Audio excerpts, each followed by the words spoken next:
পাট শিল্পের বাস্তব সম্ভাবনা নিয়ে কাজ করতে চান বস্ত্র ও পাট উপদেষ্টা শেখ বশিরউদ্দিন।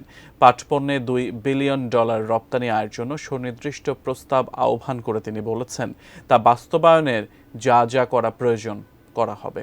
দুপুরে রাজধানীর মণিপুরিপাড়া জুট ডাইভার্সিফিকেশন প্রমোশন সেন্টারে জাতীয় পাট দিবস 2025 উদযাপন উপলক্ষে 5 দিনব্যাপী বহুমুখী পাট পণ্য মেলা ও 15 দিনব্যাপী তাঁত বস্ত্র মেলার উদ্বোধন করেন উপদেষ্টা। সেখানে তিনি বলেন, পাট পণ্যের রপ্তানি কেন বাড়ছে না তা খুঁজে বের করে সমাধান করতে হবে। মজুতদাররা পাট শিল্পকে অস্থিতিশীল অবস্থার দিকে নিয়ে যাচ্ছে, যা বন্ধ হওয়া দরকার বলে মন্তব্য করেন পাট উপদেষ্টা।